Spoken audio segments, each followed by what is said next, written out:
Hello friends, मेरा नाम है शुभम दुबे। आज के इस वीडियो में हम बात करेंगे पॉलिटी के लेक्चर के ऊपर। स्वागत है आपका चैनल पे। आशा करता हूँ आप सब बहुत अच्छे होंगे। तो पॉलिटी का जो टॉपिक है आज का वो है सोर्सेज ऑफ लॉ।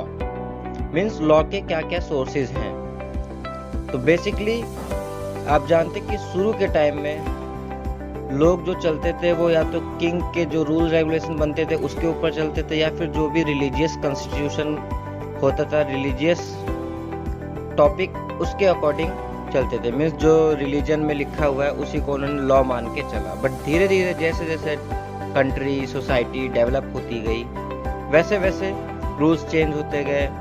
लोगों ने एक सेट ऑफ रूल्स तैयार किए, फिर उसके अकॉर्डिंग सजा दी जाने लगी। तो देखते हैं sources of law. Basically main 2 types के होते हैं। आपका फर्स्ट आ जाता है जो वो आ जाता है रिटन लॉ। सेकंड है आपका अनरिटन लॉ, जिसे हम अनरिटन कॉन्स्टिट्यूशन भी बोल सकते हैं। अब आइए इसको ब्रीफली डिस्कस करते हैं टॉपिक बाय टॉपिक। फर्स्ट आता है अपना रिटन लॉ।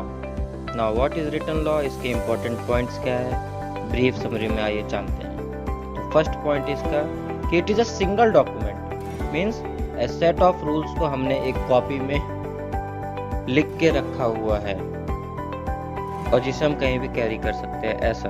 नेक्स्ट है आपका पॉइंट कि it can be predicted, so it is called predicted constitution, क्योंकि हमने पहले से सोच लिया कि अगर ऐसा होगा तो हम ऐसी सजा देंगे, उसके अकॉर्डिंग हमने इसमें आर्टिकल्स लिखे। नेक्स्ट पॉइंट इसमें कि आखिर सुप्रीम पावर किसके पास होती है। इस केस में सुप्रीम पावर होती है जो सुप्रीम कोर्ट के पास है, वही इस चीज के अकॉर्डिंग सजा दे सकता है। नेक्स्ट है, इसको हम बोलते हैं live document, because it can be amended and updated anytime when it is required. Next important point है इसका कि it is flexible, means जैसा भी सोसाइटी एंड टाइम आया उसके अकॉर्डिंग हम इसको जब चाहे अपडेट मॉडिफाई कर सकते हैं। इसका अगर हम एग्जांपल देखा जाए तो बेस्ट एग्जांपल है अपना इंडिया का कॉन्स्टिट्यूशन, जो कि constitution of India, because it is flexible, live document and it is written law. Next हम इसके बाद देखेंगे अपना अनरिटन लॉ, वो क्या होता है। तो आइए नेक्स्ट टॉपिक पे। नेक्स्ट पॉइंट हमारा unwritten law. Unwritten law means unwritten constitution, यानी जो कभी लिखा नहीं गया है, अकॉर्डिंग टू सिचुएशन, जो भी वो न्यू सिचुएशन देख रहे हैं उसके अकॉर्डिंग लॉ बनाते जा रहे हैं। तो इसे हम बोलते हैं कस्टम लॉ। मीन्स आज कोई नया इंसिडेंट हो उसके अकॉर्डिंग हमने जो भी सजा दी उसको लिख दिया। So it is based on judicial decisions and procedure.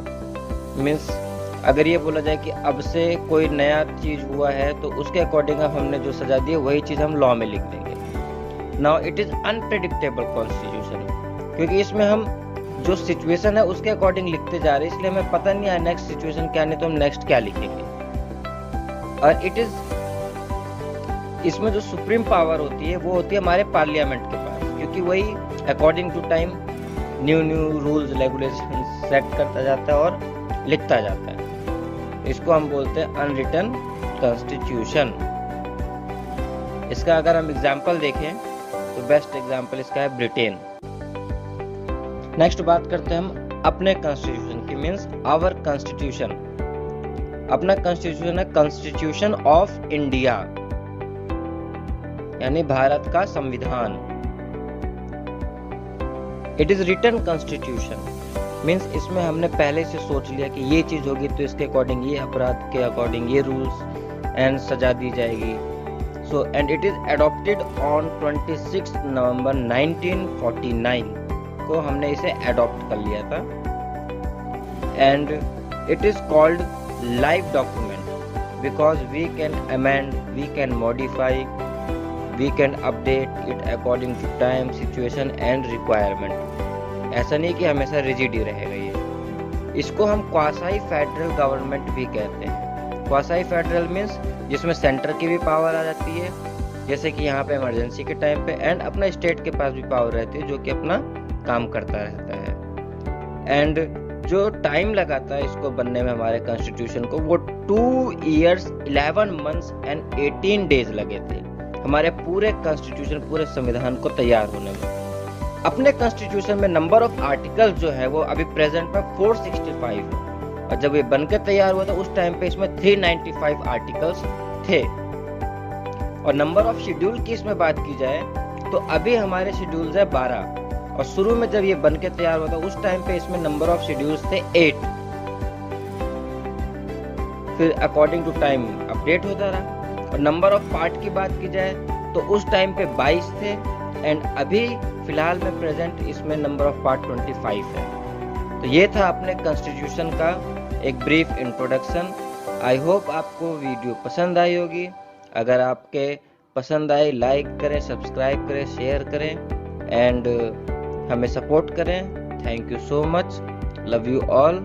और ये इम्पोर्टेंट पॉइंट्स आपके काम आ सकते हैं डिफरेंट एग्जाम्स में, और इसी तरह के लेक्चर्स के लिए आप हमसे जुड़े रहें। धन्यवाद, थैंक यू सो मच।